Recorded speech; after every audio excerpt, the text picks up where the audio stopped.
So now the channel floating around 300 subscribers, and I have a thank you to everybody that's been involved this far. I know I've not really stuck to anything besides Roguelands as a whole, so to see continued growth even now, and after I took like a pretty substantial break and stuff, it's been super inspiring. And again, I'd like to thank you so much for that. I'm ecstatic for what's going to happen in the future. But I'm moving the channel's focus towards something that's a bit more, not necessarily high quality, because I kind of know the videos that I'm putting out, but something that takes more time to create. So in the meantime, I want to make sure I've still got some stuff coming out for you. So when I've got like 10, 15, 20 minutes-ish, just to make something, I'm going to be doing this series instead. It's a nod to something I found in the past called Zero to Hero. I find this on other games, most notably one for Guild Wars 2, made by a YouTuber called Wooden Potatoes, who I respect, massively, another Englishman, a great content creator, and a really, well-informed, interesting guy. But in this case for Roguelands, what I'm going to do is start from this, a completely fresh account, and just earn things through it and show you how to get from literally nothing to hopefully something more substantial, capable, and like almost meta even, for doing, the ultra bosses, hard content, cathedral and things with ease. A lot of it comes from experience, but this can act as some sort of, benchmark for me, as well as some semblance of like, beginner's guide. So the first thing I'm going to do before I do anything else is make a new character and call it Dragon Bolt. The initial thing here I will say, I've got nothing. This is all my races, just the Wanderer. Of the uniforms I have nothing, augments I have nothing, variants I have nothing, because I've never played anything at all. So what I'm going to do is make Dragon Bolt, press create, go in single player, and then quickly just dash into the first level. This is the Desolate Canyon. I will return here shortly, but the first thing I'd like to do is get myself killed. I'll grab these portal uses though. Get myself killed. Basically, Roguelands is a game, it's a roguelike, right? And as such, death is completely part of the game, and most notably it's part of progression. By naming the character Dragon Bolt, it gives you a particular benefit in that you are guaranteed to unlock a new race, being the Phantom, the one I've unlocked here. So I'll quickly press retry because I want to unlock more variants, and you do that by keeping another character called Dragon Bolt. Oh, this is beneficial. It's also a bug, but whatever. There you go. Let the space pirate kill me. Perfect. That's really interesting, actually. There you go. Phantom 2, and I'll do one more. Each race has 3 variants. Oh wow, this is crazy. I've never actually seen it do this before. Didn't know they persisted twice through death. That might need fixing. Oh well, there you go. So that's the third Wanderer variant. Beats by Boizu, that's interesting. The third Ancient. The Rune Folk. Oh wow. The third Phantom. And the Hero uniform. Okay. I'm going back to the main menu. I'm going to show off some stuff then. All I've done so far is make a character once, press retry twice, and died thrice. That's correct. So I've unlocked all of the variants for the Wanderer. This you get just as at base. It doesn't actually have that much of an unlock requirement, but it does have a 50% chance to unlock an additional variant every time you die. Variants, for those that don't know, are literally just... I'll show you here. They're literally just aesthetic changes. You can see here, standard's just like a weird spiky hair. Variant 2 gives you a ponytail, and Variant 3 gives you Bart Simpson hair instead. So unlock. This is the default race, but I unlocked 2 more variants for that. I unlocked the Ancient, which is a 10% chance to unlock after dying. No idea how I got that. It was just down to RNG, as some of the races are. But the stat spread, you can see here, the 6 stats at the lower portion of the screen here, just above where it says confirm. It gives me 2 Vitality, 2 Magic, and 1 Tech. This one gives me 1 Vitality, 1 Dex, 1 Faith. This one gives me 2 Dex, 2 Techs, 2 Faith. And this one gives me 1 Vitality and 4 Faith, excuse me. But I also managed to unlock all the variants for the Ancient as well, which is very, very bizarre RNG. Rune Folk I didn't unlock anything for, but, they're okay. They're actually pretty good. And the Phantoms I unlocked all the variants for as well. That one's my favourite. This one's dumb, but it's also hilarious. So that's kind of cool. So what I'm going to do is actually make a new character. The one that gives me the most vitality is actually this, and it's magic. So what I'm going to do, I'm actually going to use the Ancient. I'm going to put on the super cool red one. And I'm going to make a magic character. That's it. So I'm going to put on my Dark Mage stuff, because this, although it's not the perfect stat spread, 2 Vitality and 2 Magic is actually really good. So I'm going to add on the Magic and Vitality here. And then the uniform, I unlocked Hero as well. Basically it gives me 5 bonus crit chance, but it's better than literally nothing. So I'll add on that as well. So here, the first point of progression that I've made is literally making a character and having them die time and time again. Excuse the awkward cut, I just sneezed, and that was not fun. Anyway, I did also unlock this augment, which is a 5% chance to unlock upon dying, which is actually hugely useful. But the plan for anyone who's making a new account, especially if you're a new player, to me the suggestion for any plan is to always go and make an Iron Man character. It's not as important when you're making the Dragon Ball one just to unlock a brand new race and hopefully unlock some others, because you can literally progress and get a few races and uniforms and augments just by dying. But at the same time, literally just pressing it onto Iron Man, it means the further you progress, every 10 levels I think, you get like an extra unlock. So if you want to unlock more in the game, you need to play it. And to play it, you need to put in as much time and as much risk as possible to just squeeze the most out of the time you input.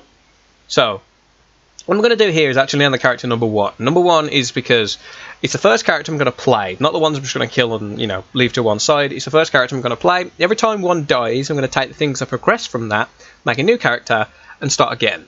Am I saying I'm not going to die ever? Absolutely not. But I am going to actually try something. The goal here, I'm going to do it for as long as it takes. I need to get to level 100 with an Iron Man to unlock all of the unlocks from the Iron Man mode and get that for all the rest of my characters, because that's part of the significant upgrades you can get within the game, like the best augments and stuff are all locked behind Iron Man. And one of the uniforms is locked behind the Search of Faust storyline while you're playing an Iron Man. So I'm going to try and do this for as many times as it's going to take me. I have seen some bad RNG recently, so I know that I could die in this, but at the same time, there's not much else I can do about it, so I'm just going to do what I can with what I've been given. So I'm loaded in. This is my character. Fortunately, I actually start with a gauntlet with this race, which actually saves me a little bit of time, because it means my damage automatically scales with my magic rather than with my strength, because most people start with swords. You can see how fast I dash here. This is not normal. Dashing is accessed with the Q and the E keys. This is your walking speed. Dashing is normally about twice that fast, but dashing as I am right now because of the Beats with Boizu augment, which again I got for free just by dying. It made me a lot more mobile. In any case, this area I've come to, just enter through this door, follow the on-screen prompt, press W. You'll find yourself in the marketplace. This is the place that is actually a tutorial. It's a little bit hidden, but at the same time, there's important NPCs in here, such as this guy Gaffguard, who tells you how to dash. And this is the sort of the quest place. This is the trash man. He literally just turns your old items into credits.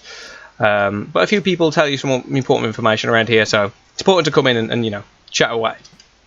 What I'm going to do first of all, anyway, is just go and do the first level. This is my little bit of lag for the first attack, but that's fine. This is the first time I'm actually going to run through this and not intentionally get myself killed, but it shouldn't be too bad. Every time you level up, you'll actually increase stats. Stats yielded, I've mentioned this recently on the channel actually, but the stats yielded are, you can see here I've got 1 vitality and 1 magic. That matches my class, which is Dark Mage, which is 1 vitality and 1 magic again. I'll get those basically just for leveling up every level that isn't a multiple of 3. It sounds overly complicated, but basically you get your race stats. So for me that'll be 1 tech, 2 magic, 2 vitality every 3 levels. So that'll be at level 3, at level 3, level 6, level 9, level 12, and so on. I'm sorry, I was concentrating on dodging the... there you go, you see there, 2, 2, and 1. I was concentrating on dodging the meteorite, so I let my maths fall to the wayside for a moment. I'll take that trade every day. I should mention, if you are using a sword character here, you are actually better suited to taking out a lot of the enemies faster, because some of them you can hit more than once, namely the worms. What are you going to give me, Ring of Bolt? Good man. Yeah, namely the worms, because they spawn from iPods in a particular way, and more on that in just a second.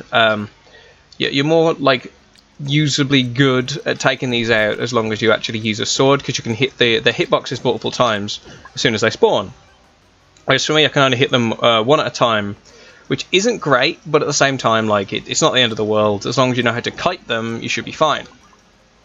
And again, I'm just going to come a little bit full circle here. Kiting enemies is only really possible once you understand how they work, right? So you can see here, what I've done is I've actually spawned a boss, and the boss is Uragorak. He's the first boss of the game. I'll spawn from around to here. Yep. What I'm going to do is quickly just kite him around, because he and the worm behind him actually share exactly the same AI. They operate under exactly the same movement pattern. The difference is the worms have like, well, not a ridiculous amount less than him, but he has about 300 HP, I think, just at the level he is now, just as a standard mob. So what I'm doing is I'm just making space around him, doing damage, and wait until he dies. That gave me 2 levels? Yeah, 2 levels, so that's pretty good. But back to this. He only spawns when you've killed 5 of these iPods. You can kill them by walking into them like this, or by attacking them. Dealing damage also does it. But interestingly, the worms spawn in a very specific way, and that's what's going to make, you know, learning this element from a lot of the enemies is actually going to be far more beneficial than just trying to guess where they're going to be and flailing around like a silly little fish out of water, right? So as you can see, I'm going to walk into this iPod just in front of me, and it's going to spawn a worm. And what I'd like you to do, in case you haven't seen this before, is pay attention to the way that it moves as soon as it spawns. Now, the astute amongst you will be able to tell, oh, it spawned to the left. That is where it spawned to from, well, in relation to the iPod. And so I'll do this again, and you'll see again it spawns to the left. Now, this is basically just understanding the minimum of how they move. They always spawn and move to the left as soon as they are, you know, summoned from the iPods, be it by walking into them or attacking. It makes no odds. Walk into it and it will always go to the left. So what I've got here is a very useful situation where you're able to actually predict where they're going to go just off their basic spawning mechanics, and from there you're able to actually adapt to them and kill them pretty quickly if you know how to deal damage. Unfortunately, gauntlets like this are unpredictable. It spawns off in like a random direction rather than straight over, and the projectile speed is kind of slow, but the damage is picked up pretty significantly already, which is great. So it's not taking me too long to kill them anymore because I'm doing more than 5 per hit. I'm doing as much as I was getting on a crit before. But there is an art to learning, you know, the timing of the spawn, and if you can do it with a sword, you'll find that you can actually like one-shot these things before you leave like the first level, ideally, because you can hit the hitboxes of these worms. And again, actually, I'll save this one for a second. You can see that the 5 points on its body that move. You've got its head, then this grey box behind it. They all move. Well, the one grey box, then like it repeats itself 3 times over. They all move independently. They follow just like a trail, but they move around like a lorry or like a truck or whatever would. Where you can see they sort of come along in different carts, and like a carriage on a train. They all move in the same direction after this one's led. So you can see it will walk, you know, in a circle pretty much. If I'd like an ellipsis, really, an elliptical.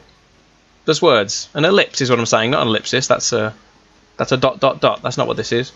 But you can see, like, it moves around in a very particular pattern because I'm manipulating its RNG and dashing into it like an idiot. But you can kind of see which way it's going to move around me to try and attack me, which is fine. But it means you can hit each one of these body parts, like these 5 squares, these 5 different sections. You can hit each one multiple times if your weapon allows it. Certain weapons do, including swords. But most crucially, those 5 different sections of its body all spawn in exactly the same place out of the iPods because it's its actual initial spawn point. So if you attack the iPod again as it spawns, you'll find that you can actually kill them pretty quickly because you'll hit all 5 hitboxes. All 5 of its are like little areas it can actually be hit with at the same time. And that's really useful because obviously it means you can kill those enemies really quick by doing 5 times as much damage as a regular swing would. And as the case may be, you know, I think they've got around about 40 HP. That's probably an overestimation, but the actual value doesn't even matter to me anymore because I've killed them so much, and you progress through the game, and these just become like a non-factor at all. It doesn't matter what I'm doing; they're not really an issue. I killed them in 4 shots still, so I think it's around 40. No, never mind. That was 5 shots. Maybe it's 50. I don't know. Somewhere up there. All right. Next up are these wasps. These wasps really annoy me. I think they're actually the hardest enemies in this area, especially if you're using gauntlets. I have like a huge amount of trouble for them. But I think the wasps are the silent killers of this map, and that's no coincidence, I don't think. It's partially because I've got a really small hitbox, and partially because they are just so annoying. Like they just fly around, can fly through walls, and because they're so small and so difficult to hit, you have to wait for them to come to you with melee builds, which are admittedly weaker than ranged builds, but do have different conveniences that ranged builds can't offer, such as being able to hit mobs when they are close. And not having like to wait on any attacks or anything. But because they have like the tendency to go as the crow flies, just straight towards you, they are an interesting task at the very least. And the last one, I think I have one down here still. Yeah, June bugs. June bugs are bizarre. If you're on the same level as them, like I am right here, they won't actually jump. If you go over them though, or under them, they will. So I jump a few times, it will start to jump after me. But if I stay down here, it won't. So it's really predictable how to manipulate this. The thing is, they can drop on you. So if I was down here, it would detect that I was below it and then try to jump at me. So it would jump over the edge here and just fall straight on top of your head. That is probably its most dangerous tactic, and it can catch people off guard. It catches me off guard even now. But again, when you get to like a substantial enough state in the game, the damage they deal is insignificant, so it doesn't really matter. And there's a lot of ways to mitigate the damage they can deal. What I'm going to do is basically just pick up the weapon experience here. This crucible allows you to pick up experience for whatever it displays on the screen, and whatever it does actually display is probably important to check what you need before you use them. So I knew I actually needed the weapon because it's the only thing I've got, so I decided to get that. That's actually really nice. I'm going to buy that. Okay, and then I had a quest to kill 5 June bugs. That was just lucky that I got it. And the rest I can't really do here just yet, which is fine. But I'll show you that while I'm here. This is the combat chip system. Basically, when you're in combat mode, you'll see these things pop up as well. By pressing 1, I'll use some mana, but it increases my movement speed, not your dash speed. Crucially, just your movement speed. But you also can pick up additional ones, such as this one down here, which is Photon Blade. That is, if I can stop in front of it. Wow, I can't. Photon Blade. It basically scales with your strength and spawns 2 swords around you that spin. I think it's clockwise with this one. No, it's anti-clockwise for this one. But either way, it means there's like 2 rings, well, a ring that spins around you with a pretty decent width, and if anything gets hit by it, it takes damage equal to your strength value. But that's not very useful to me, but I did buy Shock. And Shock, I'll go and show you the tool tip for what it's worth. Shock. A bolt of lightning deals magic in a vertical pillar, scales with magic. So you can see here, if I just go into right click and press 2, this pillar appears above me. And this pillar itself basically just deals damage equal to my magic. If anything flies into it while it's active or it's summoned upon an existing hitbox, it takes damage equal to my magic stat, which is amazingly good. Like, early on, that's fantastic if you've got a magic build running, which I have, which is really fortunate. As you can see there, I'm an Iron Man. I did know I couldn't put things in the chest, which is why I'm kind of semi-organising them here. But yeah, basically I'm an Iron Man. I did want to prove it. Don't worry about that. So yeah, what I've got here anyway is materials. I picked these up as I was going through the level. The ones I could actually collect are these 4. Flutterflies, tasty herbs, creature eyeballs, and planet stones. What I'm going to do is organise this, at least into some semblance of something that makes sense to me. I'm going to do this order here. That's better. So I've got planet stone, which is ore. I've got flutterflies, which are bugs. Tasty herbs, which are plants, and creature eyeballs, which are monster parts. This is also ore, so I'm going to put it here. Now, there are different tiers of stuff. This is all tier 1 material. You can get it from Desolate Canyon, and then a couple of levels just sprinkled throughout the game as you move along. But of course, if you want any of these, you can get them from the first level of the game. They're not hard to acquire, and the way you get them is by using your droids. You saw me throughout the map clicking on stuff and picking them up, and these, of course, drop from the enemies you kill. And this is like a rare drop, or you can get it from chests, but you can get it from other levels much more consistently, such as the 3rd planet, which is going to be the Hollow Caverns. So bear those things in mind, and it isn't too risky for you to collect at least tier 1. But what they're used for is a couple of things. And what I've got here I want to show you again. This is a completely fresh account. I don't have any of the materials, or any of the recipes unlocked, I should say. So what I'm going to do is actually just put things in, and make potions. That's the plan. This is the major part of the game that's really useful to people. There you go. I got the potion in 1. I can't remember the exact layouts for everything, but every time you make a new pattern, you'll see it's unlocked, like a new recipe. I can go in here as well. You can see which recipes I've unlocked and which ones I haven't. So I think for this it needs to be herb, eyeball, flutterfly, I believe. Herb, eyeball, flutterfly. Okay, not that one. Flutterfly, eyeball, sorry, swap those 2 around. I think it gives me mana packs. Yeah, it does. But what I want to do most right now, at the very least, click, click, and click, sorry. What I want to do most right now is basically just make a bunch of these. You can see I already got some health pack 3s. That's a drop from Ring of Bolt. But what I wanted specifically is to make just a bunch of mana packs and a bunch of health packs. These things are what are going to keep you alive. Like, genuinely, these are more important in this early part of the game than anything else. So you can see I've got 6 out of 11 health here. I can use this. It only gives me 2 HP back, which isn't a lot, but it's better than having 6 HP when I go into this level when I've got 11, because it means I'm less likely to die. My damage right now is actually pretty good. Hey, number 1, something doesn't feel right. This is a message from Lenny. Lenny's pretty much he's a friend. And Lenny's sometimes going to tell if there's going to be a meteor shower, or there's going to be a glitter bug, or there's going to be space pirates. Space pirates, they'll come to steal the loot. I like space pirates. They do damage, so they are like risky like early on.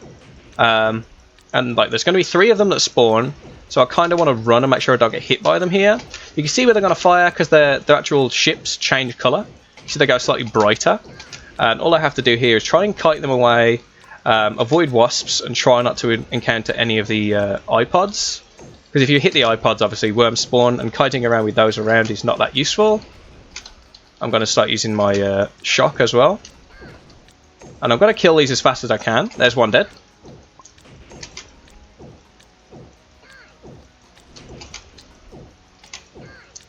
They don't pose too much of a threat as long as you take things slow. In certain maps this is easier than others.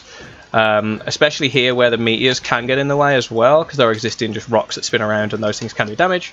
But they give decent experience, have a chance to drop off some pretty interesting loot.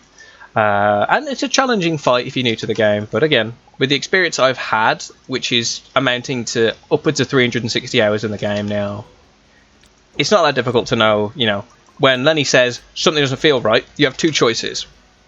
Choice 1 is to either run, or stay and fight them. And staying and fighting them is more than likely going to be the good choice, the correct choice, I suppose. But if you're feeling overwhelmed, you don't really want to bother with it, run. There's been many a point where I've ran when there's been a meteor shower, because they persist for a while, and dodging them or sometimes out healing them isn't always going to be the correct choice. So yeah, I wouldn't worry about that too much. There you go, I killed 5 iPods again, and now I'm going to have to challenge the boss. Again, it's going to spawn from around here. There he is. What I'm going to do is make him kite around me like this, hit him multiple times, and kill him really, really fast because of that shock combat chip. Really putting in work there for me. So, Ringabolt, what we got? Hey, Ringabolt's Axe. That is a good drop. Ringabolt's Axe, for anyone who does care, it's a rare drop from him. Normally he gives you potions, which is great, really, for like new players. So maybe Ringabolt's Axe on the first or second run isn't the best, but it's interesting because it deals your strength value, which I have 8 right now because I've got this equipped, divided by 2 with the projectile little things that it fires off here. Like I said, it deals 4 damage. It's really good. I like it a lot. If you can get like a decent one, or get like a good build set up for it, it's fantastically good. You can see I hit multiple things with it. It's really, really nice. But unfortunately I can't keep it, and I'm not going to get any use out of it. And of course you can use it as a regular sword as well, because that's what it is. So the weapon here has like a hitbox, and you can swing and do damage with it as well to anything that is too close. But that's a really cool drop. If you get that on a strength character, especially on like your first or second strength character, that's pretty lucky. I'd be happy with that. I'd be like, yeah, that's pretty good. Okay, here's an issue. I say an issue, it's not that much of an issue, but this is Tyrannog. Hello. Tyrannog does 2 things. One of which is fire, which is what he's doing right now. What I'm going to do is basically just clear out this area, so I have some time to think when I need to get away from him. And hopefully I should be able to kite his fire blasts. Yeah, he does that and he jumps, as you saw him do just there. Oh, I killed him already. Wow, get dropped. He basically that's not going to work. I didn't hit with enough of it. Oh well. As you can see, I'm using shock to clear these out because, again, you can hit them multiple times, and I'm doing 21 damage per shock hit.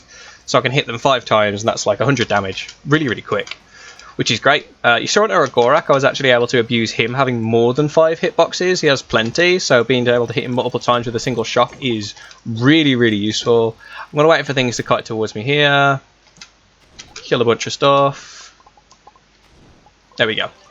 Easy stuff. Like, I know I'm taking big risks by, like, risking my HP being kinda low instead of using all the potions I've got, but at the same time, I'm fairly confident in my abilities. If you're a new player, bring more potions than you ever think you're gonna need, because At least then if you do run out or you find yourself at risk, you know you can make more just by collecting more of these materials. Again, find stuff like this, hover your mouse over it and just left click.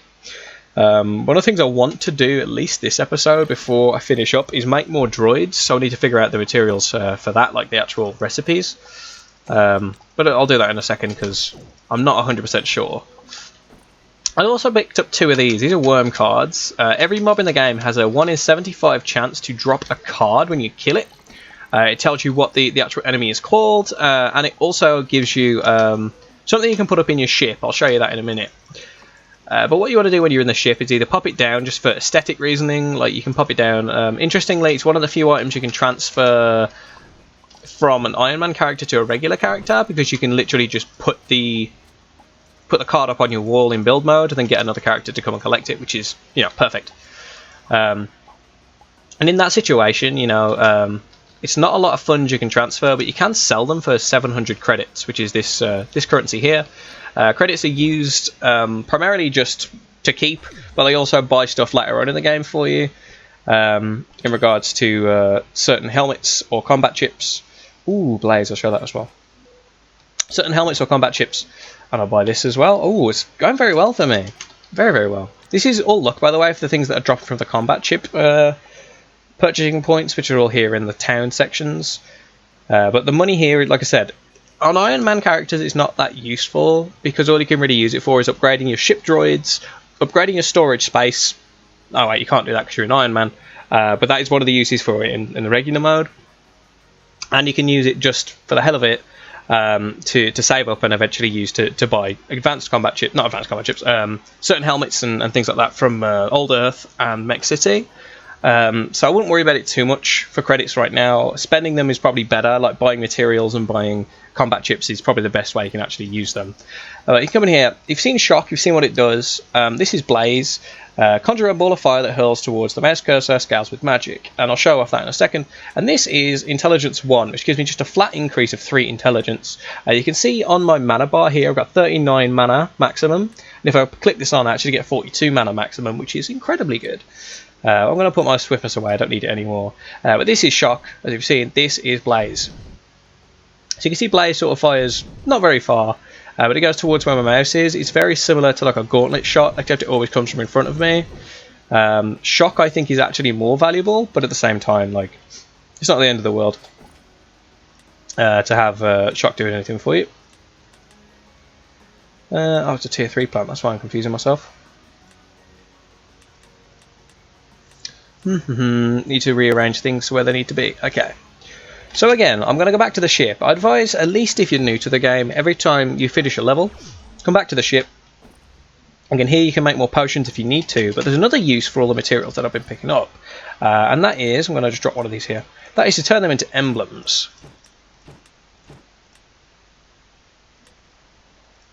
Emblems here are used to make more gear, and I say that pretty crucially. Gear itself, like this, is a piece of gear, is what gives you stats, including your droids, including basically your weapon. This is your shield slot, your helmet slot, your weapon slot, and 2 ring slots. Rings are completely RNG. You get them from chests, or you can make some, but that's kind of advanced stuff. So what you do, again, here, you can make, particularly, you can make potions, and there are things like this, the null damage potion, which are a bit more advanced, and like the stamina pack, which again you don't entirely need, but I want to make sure I keep one of everything just there. But the other thing you can do is make that gear in this called the Gear Forge. So what you do is you put in any number of things from the same tier. Again, these are all tier 1 materials, they make tier 1 emblems. You put the emblem in there in any order, and you go make. There you go, there's a shield for me. I'll keep that with me. I'll probably make another one at some point, but I've only got 2 Flutterfly emblems, so I need to be careful. Let's make some more of this stuff. That's a gun, I don't need that. But you can see here, I begin to unlock recipes. Things in the game, as I've just mentioned, there's weapons. Those spread from swords and lances to guns and cannons, gauntlets and staves. Those are the 6 major weapon types. There are a few things that are just extraneous, just off to the side from that. But they are all the different weapon types in the game, with a couple of extra things on top. Then you've got your shields and your droids, and then you've got helmets and armour as well. So those are everything you can make. Rings, again, you can kind of make, but it's a fringe case. Don't worry about it too much right now. I'm going to do is try and figure out the. I really don't want to actually. I want to try and figure out the extra droid materials. So what I'm going to do is I'm going to go through this one more time, try and focus on getting a few more flutterflies and planet emblems, and then just call it good for the episode. I don't know how long it's been going on for today, but the premise with this at the very least, because it is something I can just knock up whenever I get a little bit of free time, is try to update 2 or 3 times a week. Again, I mentioned at the start, like I'm floating around 300 subscribers, which is fantastic. Like it's an accomplishment of any other variety. I'm really happy about it. But what I want to try and do is bring you some more regular content, because the Ultimate Weapon series I tried to do one every other day, but since that's like wound down now, obviously people still ask me stuff about it, but since that's wound down and I think it's moving over to someone else's channel, you know who I mean, there's not much point dithering on it, and people wanted to see builds and stuff, but I think this can help more people, and it exists outside of like the Iron Man playthrough that I did, which again I actually finished, but I never finished uploading. I made it to level 100. But Rogue Edit is no longer usable, so I couldn't actually change the character to the Church of Faust storyline to get the Overworld uniform, which is partially why this is a Faust Apostle character.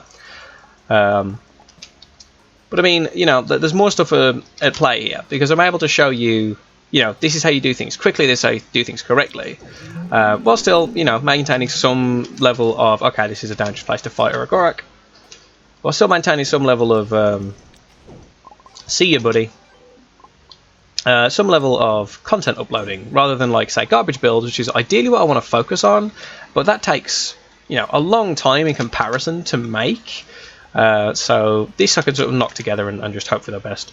Alright, in this situation, Blaze is actually really good, because it allows me to fight Tyrannog at a distance without being directly above him, because Tyranog's fireballs just basically follow your character slightly, so if you like dance above him for a while, all like 5 or 6 of them that fires off at once will all follow your character, which is less than beneficial if you want to try and stay alive and continually use something like shock. So Blaze is useful there, but otherwise it's not really one I choose to use, because you can only hit a character like an enemy once, then it gets consumed. Wow, I need to just like aim where they're going, not where they are. That's what I need to do. But because I've got a magic character here and I've got like a decent race for it, just based entirely on luck, that's great for me. But it also means that my stat increases are coming through faster than with other races. The damage I can deal is actually increasing a lot quicker, because every 3rd level I'm getting 2 magic, which is fantastic. That's really, really good. So I'm really happy for that. It won't be the same for everybody. Pretty much everything I've encountered so far, be it the drop of Ringapot's axe, the races that I got from dying 3 times at the start, those things are all determined just, at the roll of a dice. It's not super useful for new characters or new players, because it's something that you can't rely on, and when you're not like got a 100% chance to earn something, despite the fact you may have put in extra time than I have or whatever, it discourages like playing at the beginning to unlock stuff. If you just go in completely blind, it's fine to just try and learn as much as you can with each character, and then when they die, and I promise they will, when they die, because you have to learn everything about the game as you go, and that's not going to be possible with your first ever character, I promise you that. So it's a matter of when you die, make sure you've got something earned from that. And it's not always going to happen, but you will get like variants and stuff as you play, and you will get additional races just by accomplishing certain things as you go. But truth be told, you're better off just dying a few times, hoping that you roll, some fortunate additional races or augments or uniforms, and from there being able to try and learn more about the game when you have like a bit of a buffer, because this game has a learning curve, I promise you that, and it is learning what each of the enemies do, learning how to deal with each of the status conditions, and learning how to adapt to the each of the new levels without ever seeing it before. And that is where a lot of the risk comes from. I know the first time I ever lost a significant character, not lost a character, was on a level I haven't shown you yet. It's called the Bifrost, and it scared me a lot at the time, and I took a break from the game because it was just so daunting to go back. But when I came back, I'd learned more. I'd seen what I'd already learned from that level, and I used that knowledge that I'd gained to adapt. And that was really useful for me. Do you know what? Blaze isn't that bad against wasps either. I'll say that too. I'll give it credit where it's due. There we go. Winner! I'm getting the timing down again. Gauntlets are something I haven't used for a while.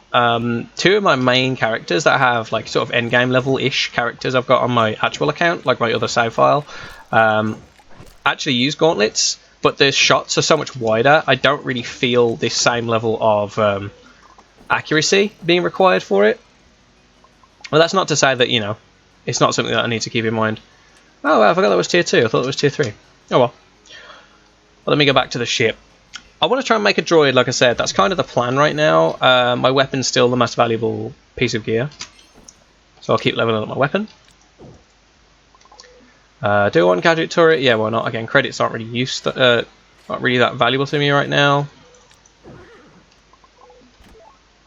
So what I'm doing is just spending those credits on something productive, things that I can use. There we go. Grab that creature eyeball as well. Because the only place I can really put it into for it to be productive is in here.